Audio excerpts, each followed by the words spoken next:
Board of Selectmen meeting for Tuesday, December 3rd, 2013. My name is Rob Garrity. I'm the chairman of the Board of Selectmen. To my right is Scott Bugby, the vice chair, and to my left is Jim Lehan, our clerk. We're joined by Marion Harrington, our executive assistant. Jack Hathaway is ill this evening. So, without Jack, I don't know how to read an agenda. Would you like to read it, Mr. Clerk? My pleasure. Meeting is called to order at 7 o'clock. At 7:10, we have a Class 3 public hearing for Norfolk Auto at 38 Main Street. Action items for this evening are the appointment of Greg Merlis to Associate Member of the Planning Board, consider approving amended hours for New Year's for Eagle Brook Saloon and Guido's Restaurant and Horse and Carriage Restaurant, consider naming the access road off Main Street to be used as second entrance to the Highland Lake Park area, Fales Park Road. Discussion for this evening for a recap of Fall Town Meeting. When Mr. Hathaway is not here, there obviously will not be an administrator's report, and acceptance of minutes, which I have reviewed. I'd like to remind all that are present and watching that this meeting is audio and videotaped. So, tax classification hearing. Mr. Assessor? Good evening. Thank you for having me. Mr. Clerk, would you read the public notice of hearing? If you will give me the notice. They won't be able to hear you. Thank you, Mr. Chairman. Or you could take that one. The Norfolk Board of Selectmen hereby give notice of a public hearing that will be held to consider and vote the use classification of all properties in the town for tax purposes in fiscal year 2014. This hearing will be conducted under the provisions of Mass General Law, Chapter 40, Section 56, as amended, and will be held in the Selectmen's Meeting Room 124, 1 Liberty Lane, Norfolk, Mass. 02056 on Tuesday, December 3rd, 2013 at 7 p.m. Citizens are encouraged to attend this hearing. Norfolk Board of Selectmen. Thank you very much. You're welcome, sir. Mr. Assessor, how are you? Good evening. I'm fine. Thank you for having me tonight. The PowerPoint is not operational, so I'll direct your attention to the packets. And we do put the PowerPoint online within a day or two, so the residents who are watching will have access to it on the town website. The second page shows the proposed tax rate for fiscal year 2014, which is $17.40 per thousand of valuation at this point based on a single rate. And I will tell you that in general, all classes of property in town increased from 1/2 to 3% plus or minus. The next page will allude to it, but I would sort of remind you again with an example that statistics are a little bit tricky. That's very much in general town-wide based on the change in value. If you take one house, which is new construction, that goes up 100% in value, and you take 50 houses that all went down 0.5% in value, if my math is essentially correct, that means all 100 or all 52 properties went up 0.5% in value, which is very clearly not the case in that example. So the next page, again, in general, statistics show that single families went up about 0.5%. Vacant residential land stayed essentially the same. Residential condominiums up about 0.5%. Commercial property, 1.5% increase, and industrial property, 3% increase. But again, in terms of statistics, and we do this every year. Hold on a second. I'm sorry, go ahead. John, just especially where you don't have it on PowerPoint, I think it would be helpful for folks just to have a better understanding, because I think we all know that the market in Norfolk this year has been a boom. And property values, at least in terms of sales, have gone up substantially. So a logical question would be, why are we only reflecting a 0.5% increase? And I know, as you might share, that prior years it's been a decrease, substantial in value. So if you could take a second just for folks at home, because we don't have that up tonight, I think it would be helpful to understand that. Sure, and I think as we go forward, the next part of the Am I ahead of it? PowerPoint will, well, that's okay. I mean, I can answer it now. I didn't We cheat. can go 2 slides. We can wait till the next slide if you want, or I can answer it right now. I don't want to mess up your rhythm. John, I apologize. I was No, being good. I no. wasn't going ahead in your presentation. Nope, that's fine. We'll get to it in just a second. Okay. On statistics, what we do like to point out is every year we take a sample street in town. Every year it's a different street. It's completely by random. We pick houses on the street by random. This year we took Pennacook Street, and there are 1, 2, 3, 4, 5, 6, 7, 8, 9. There are 10 houses listed here. It shows the fiscal year 2013 value, the fiscal year 2014 value, and the percentage difference. And you'll see that those range from about a -5% or minus actually 1/4%, up to as high as almost 6%. So again, I just want people to want to be very clear about this and people to understand. It doesn't mean that their house, their individual house, went up or down in value. There are a lot of factors that play into the equation in order to make that determination. But the next slide, I think, in some ways sort of addresses your question. We are in December of 2013, but we need to remember that we are working on fiscal year 2014 values, which is a value as of January 1 of 2013 by statute. So even though the market in Norfolk is improving and has been improving, we are looking at a data value which is essentially 12 months old. And considering the fact that, again, by statute, we need to look at calendar year 2012 sales, we are looking at values which are essentially 1 to 2 years old in terms of value. So the assessed values are typically always behind the current market. If you have a declining market, the assessments are typically higher than what the property is worth. If you have an appreciating market, oftentimes the assessments are lower than market value until they catch up. And I'm hopeful, it'll be interesting next year when we stand here, but I'm hopeful that the values will have increased next year by enough of a margin that maybe the tax rate can stay essentially the same or even be a little bit lower. All depends obviously on the budget and a number of other circumstances. But, does that help sort of answer for you and the residents? Thank you very much. I should have known that it would have been there. No, that's okay. And then the next one, again, we like to remind everyone that there are reasons that a property can increase or decrease. Since it's not in the PowerPoint, I'll read it very quickly for anyone who might be watching, but there could be an addition to a property. There could be changes to a property record card from a cyclical inspection program that we have to look at every property in town at least one time over a specific number of years. Could be decreases, demolition, fire damage. There could be market changes, which could be an increase or decrease in value. Could be new construction, could be permits, or it could be renovations. So there are a lot of reasons that property can go up or down. The next page takes the average assessment for several different classes of property and what the average tax bill would be. Again, at this point, it's based on the figure of $17.43 per thousand. But the average single-family home is assessed at $423,000, which is a $7,400 tax bill. The average residential condominium, $366,000, or a $6,400 tax bill. The average commercial property, $602,000, with a average tax bill of $10,500, and the average industrial property, $200,000, with an average tax bill of $3,500. The next page begins the sort of the classification scenario, so it shows the breakdown, the percentage breakdown, and the value breakdown for the different classes of property. We have residential, open space, commercial, industrial, and personal property. We don't have a residential exemption here or a small commercial exemption.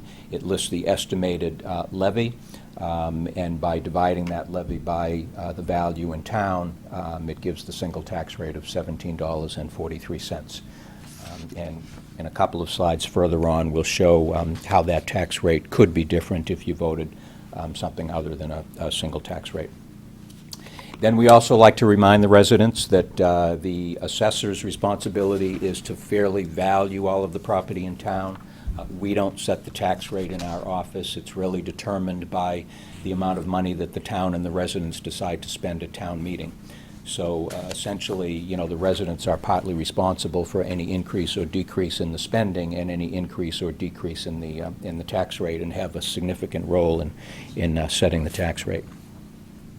The next page is very simply a mathematical calculation. It's the formula to determine the tax rate. So if we've done our job properly in the assessor's department, we take the total value of all the real and personal property in town, this $1.49 billion number for fiscal year 2014. We divide it by the tax levy. Now the tax levy is the amount of money that the town needs to raise, less whatever offsets there are. And we have a figure of $25,988,100. So that has to come from the tax levy. The division of those two figures shows the proposed tax rate of $17.43. The next two pages, I've split it up onto two pages so it's not too small to read. But it shows the options. You have the option to select a single tax rate or a split tax rate.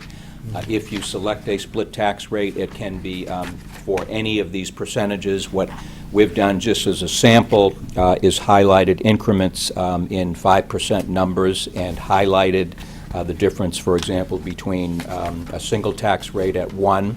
So if you look on the second page and you follow that column all the way across, it shows the rate of $17.43 for every class of property. If you go halfway down the first page to the 1.25% shift, it shows you that the residential rate would drop to $17.11, and the commercial, industrial, and personal property rate would increase to $21.79. If you go to the bottom of that page at the 1.5 split, the residential rate would drop to $16.79, and the commercial and industrial and personal property rate would increase to $26.15. And then to put that in at least some numbers for you, again, you have the option to make whatever decision you'd like, but we show what that would mean on a 125% and a 150% split. So the numbers, the average assessments haven't changed. The single family is still $423,000. If you split the rate to 125, you would save that homeowner about $125 a year. If you split the rate to 150, you would save the homeowner about $275 a year. You are shifting still the tax levy hasn't changed, so you're shifting it to the commercial and industrial class. The condominium at the 125 split would save about $125 a year and about $225 at the 150 split. So by doing that, now the commercial property would pay an additional $2,500 per year at the 125 split rate, over and above that average tax figure on all of these, and at the 150 rate would pay another $5,250 per year. The industrial property, again, if the average assessment was $200,000, would pay about $900 more per year at the 125% split rate, and at the 150% rate would pay about $1,750 more per year. Mm-hmm. And then the last page that we have for you, and I am trying to sort of move along quickly, but certainly, do feel free to interrupt me if you have any questions. The last page, what we always do is a tax rate comparison chart, and we always take Norfolk and what would be considered towns that are either geographically or even demographically similar to the town of Norfolk. So we've listed Foxborough, Franklin, Holliston, Hopedale, Hopkinton, Medfield, Medway, Mendon, Millis, Sharon, Southborough, Walpole, and Rentham. And we could certainly add or delete to this list in any given year. If it has a split rate, it's highlighted with an asterisk, which is the reason that the residential rate might be lower because the commercial and industrial rate is higher. Shows what the split is and what the rates are. It lists for every one of those towns, including Norfolk, the residential tax rate for fiscal year 2013. So we are currently at $17.10. There are very few towns at this point that have had their tax rate set and approved for fiscal year 2014. So that's why most of that column is blank. Medfield went from $15.73 to $16.12, which is about a 2.5% increase. Mendon went from $15.22 to $16.02, which is about a 5.25% increase. The proposed rate, the proposed single rate at this point in Norfolk at $17.43 would be a 33% increase, which is about a 2% increase in the tax rate. And Southborough actually went down about 40 cents or whatever that number is, but down about 2.25%. So at least we have a few comparisons. And the other thing you can do, even though the rates are last year, you can compare Norfolk at $17.43. If you look at Sharon, it's at $20.45. If you look at Medway, it's $18.56. And these rates are likely to change as well. Hopkinton was at $17.32, Holliston was at $18.62 last year. So Norfolk is certainly, not at the top of the list in terms of the highest rate in the adjacent area. So just one last comment I would make. As usual, we will have this notebook available in the assessor's office, in the library, and we will have this information online. Right now, what it has is a copy from our vision system of the property record card on every property that has sold in 2012, an arm's length sale, not something that was an estate or non-arm's length transaction. And the front of it, we haven't printed it yet because our new growth was just approved today, but we'll have an alphabetical listing by street address of every property in town, regardless of its class. We'll show last year's assessment and the proposed assessment for fiscal year 2014, so residents can look at this and compare. Those are all properties. sales? These are all sales. How many is that? There should be about 150 here. Oh, that's When it. they're all in plastic sleeves, so it gets a little It looks a thicker. But little thick, unless they put in duplicates, I haven't gone through it yet. But again, the sales cards are all alphabetical by street address. Okay. When you consider single-family property, land sales, condominiums, and, a couple of commercial properties. I think there was one land sale and maybe one commercial or something, but mostly residential, single families and condominiums. We had about 150 sales in 2012.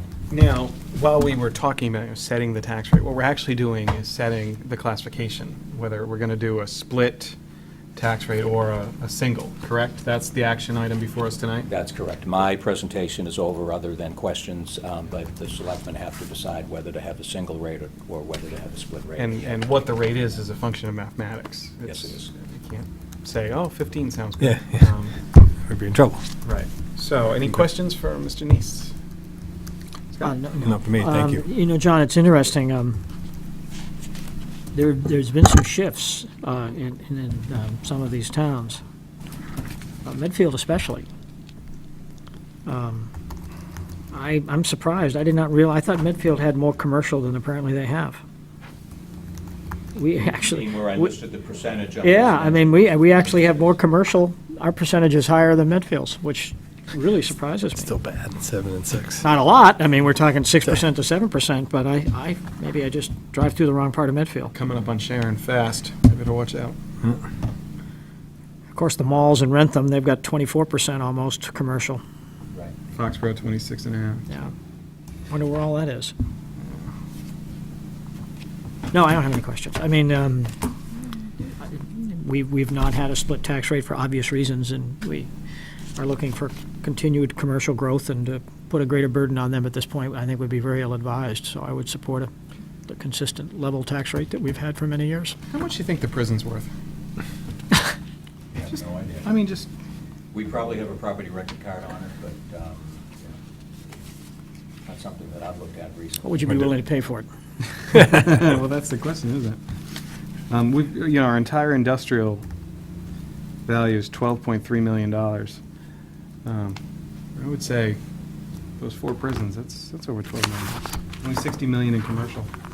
Well, the prison is probably property, though. Oh, of course it is. No, Probably that's, included in that. You had the question. no, what I'm saying is, in comparison, you've only got $12 million of industrial and $60 million in commercial.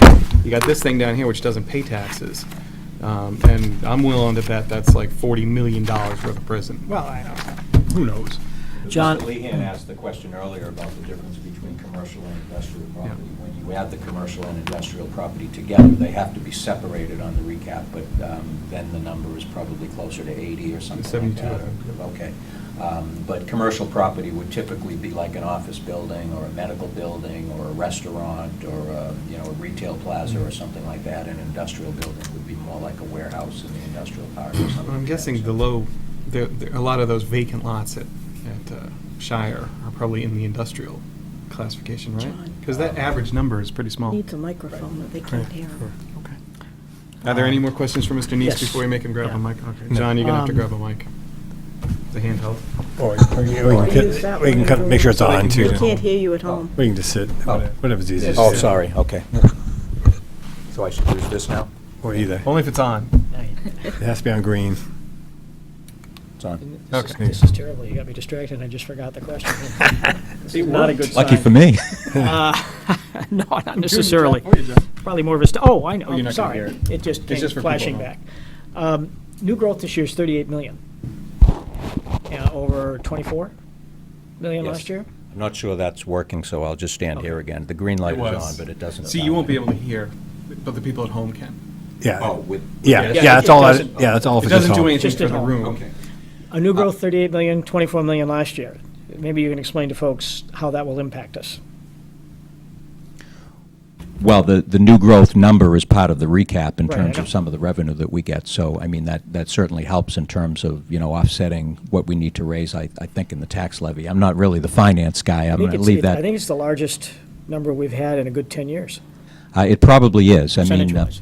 I mean, last year, again, we were at 28 million. I'd make two comments on that. I don't know if it will continue at that rate next year, but I think there are a few reasons for that. Number one is we did have a significant amount of new construction or additions between residential property and condominiums. I do a new growth spreadsheet. I don't want to bore you with this, but basically it's like 12 or 15 pages long on every property that had growth. And then for the Department of Revenue, when they call with all of their questions, I took from that, I think it was 60 single-family properties that were either new construction or substantial type additions, and then 30 residential condominiums that were basically all new construction. So certainly that was a big part of it. That was about 12 million, I think, of the 19 million on single-family growth. The residential condominiums were about 8 million or 9 million in terms of residential growth.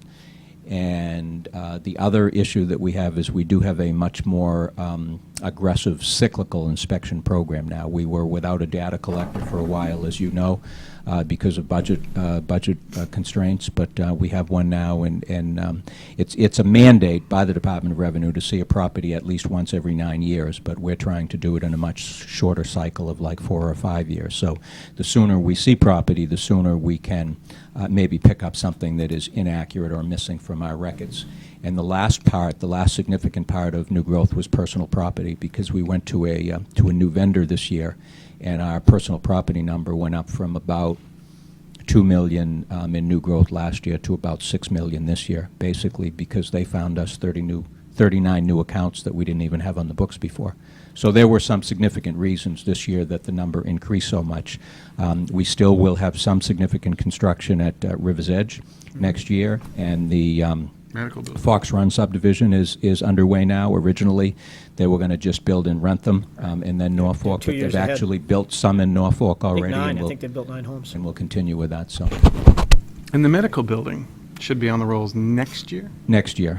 It's not on the books now other than the land value because it wasn't started. And when I went by recently, I think it said fall of 2014 or, forget the date. It What may not triggers make that? full value next year either. Is it CO, Certificate of Occupancy, or what triggers it coming on? Occupancy permit, isn't it? Well, there's actually two things. I mean, we have, we go, even though the statutory date of value is January 1st, because of one of the chapters that Norfolk adopted by local option, we actually look at the percentage of completion on June 30th. So whatever is there next June 30th, and then we put it in at 50% complete or 80% or whatever And it percent might of be. completion is complete, just a percentage of pro rata share, is that what you're saying? Well, the way that it goes, it actually goes in as a fully completed building, and then we have a construction schedule based on, what parts of the building have been constructed, and then it goes in at a pro rata share until the occupancy permit, generally. Excellent. All right. If there are no other questions, we do need to dispose of the tax rate issue. I move Fair that we motion. have a level tax rate. Second. Motion has been made and seconded to have a level tax rate. Any debate, discussion? None. Nope. All those in favor say aye. Aye. Opposed, no. The ayes have it. It is a vote. John, thank you for a very well-done presentation. I also asked that all three of you, these are just duplicate copies of the same thing, but it's the LA5 that we have to file for Yep. the tax rate is approved. 2 pages, the second page for your signature, and I'm just trying to get 2 copies. Here, I think? I still copy. Here, Joe? Over here? Yeah, anywhere, it doesn't really matter. All right, I have a sign here. But I don't know.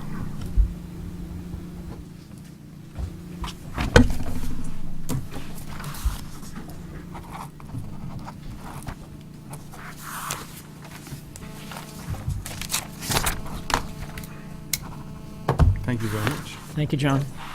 Jim, Yes, sir. you need to close the hearing. Thank you. Oh, I move to close the hearing. Seconded. Motion's made and seconded to close. All in favor, say aye. Aye. Opposed, no. The ayes have it. Thank you, Marion. Thank you. Close the hearing. Thank you much. So, we Good have night, John. another hearing tonight. Thanks.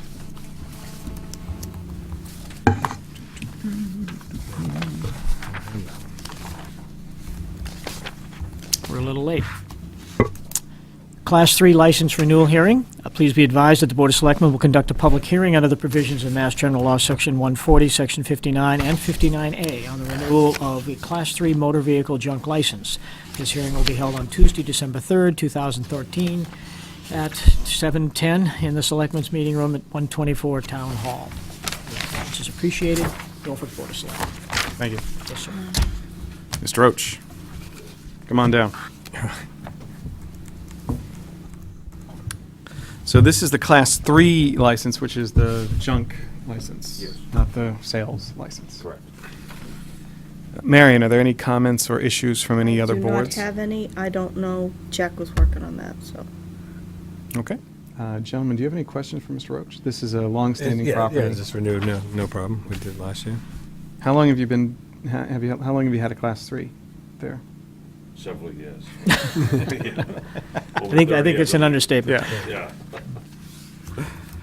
Mr. I have no Lehan, issues, do you have no. any? And you're not in violation of any of the conditions of the license, and you currently have no outstanding liabilities to the town of Norfolk. All right, I'll take a motion on the renewal of the license. I move that we renew the. Do you here for comments on this, sir? I move that we renew the motor vehicle junk license Class 3 for Norfolk Auto Repair. Okay. I'll second. Second motion's been made and seconded. Is there any further discussion? No. All right, all those in favor say aye. Aye. Opposed, no. The ayes have it. Thank you. Staying in touch with Miata that. still out there? Nice to see you. Thank you. Take care. Happy holidays. Take care. Yeah, happy holidays. Thanks. Close the hearing.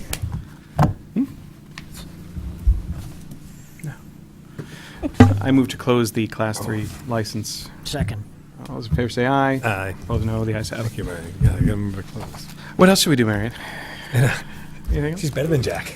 Jack, hear that? You listening at home? I know he's. I'll play town administrator. Under action items, we have the consideration of Mr. Greg Merlis as associate member to the planning board. I know the planning board has already voted that, and seeing as it's a joint vote, and they have 4 or 5 votes, and we only have 3, I would say that we should probably support their vote, because they can't lose. Okay, so I move to appoint Greg Merlis as an associate member to the planning board, term to expire June 30th, 2014. Second. Motion's been made and seconded. Is there any discussion? Hearing none, all those in favor say aye. Aye. Opposed, no. The ayes have it. And New then Year's there's the Eve. traditional request for the extended hours for New Year's at Eagle Brook Saloon, Guido's Restaurant, and Horse and Carriage on New Year's Eve. I know this has been, for as long as I've been on the board, they've been making the request, and I know of no issues. And I know the police chief has approved it in the past. Okay. So I move. The motion, Marion, what exactly are the hours? They're on that sheet. Until 2 The a.m. hours, Yeah. they're The right 2 there a.m.? on the, 2 a.m. and have to be off the that is premises the by new hours. 2:45. Right now, it's 1 and 1:45. Okay, So it's so it just should an be so hour. stated. So they get an extra hour. Yes. Why don't we just give them this extra hour all the time? I don't they've think asked. they've requested it. Well, why do they need it on this one? I mean, It's For New New Year's Eve. Year's Eve, just so they can, New Year's Eve ends at midnight. I don't So give them know. 2 o'clock all the time. Why are we, I don't, They haven't asked. I Yeah, don't think no. they want 2 o'clock all the time. I'm sure the employees don't. Yeah. Do you have some, Maybe- I think they do would you have like some to go fervent home. desire to be out late in the evenings during the week? God, no, I'm, so let's do these 3, all not at once. So we'll do them individually. Oh, individual? Okay. Well, I move that we vote to extend the hours of the Horse and Carriage Restaurant until 2 a.m. and off the premises no later than 2:45 a.m. on January 1st, 2014. Second. Yep, motion made and seconded. All those in favor say aye. Aye. Opposed, no. The ayes have it. I move that we vote to extend the hours on New Year's Eve for Eagle Brook Saloon until 2 a.m. on January 1st, 2014, and be off the premises no later than 2:45 a.m. on January 1st, 2014. Motion's been made and Second. seconded. All those in favor say aye. Aye. Opposed, no. The ayes have it. And Finally, okay, I move that we extend the hours on New Year's Eve for Guido's Restaurant until 2 a.m. on January 1st, 2014, and patrons must be off the premises no later than 2:45 a.m. on January 1st, 2014. Second. motion's been made and seconded. All those in favor say aye. Aye. Aye. Opposed, no. The ayes have it. Very good. Fales Park Road. We are in receipt of correspondence from the Historical Commission, that the access road off Main Street, which is used as a second entrance to the park areas at Highland Lake, be named Fales Park Road. We had a nice presentation about this at town meeting. Barbara has sent us a request, Barbara Bartholomew from the Historic Commission. Any thoughts, any discussion? I think it's a great idea. Aim that now. Nice. So move.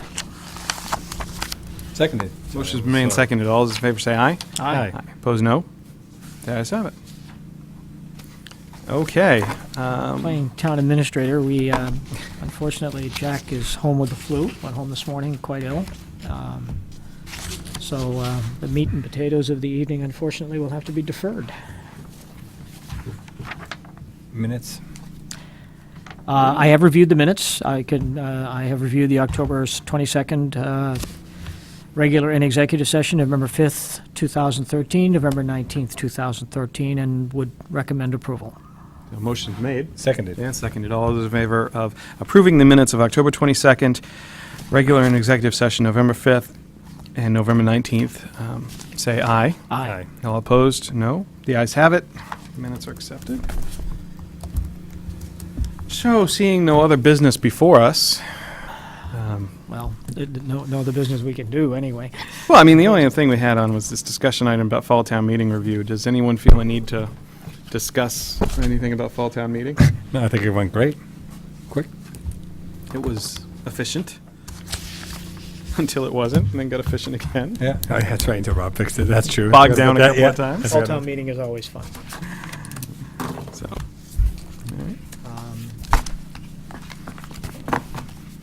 I do hope people will, just a commercial for a second, because it's getting close to that time.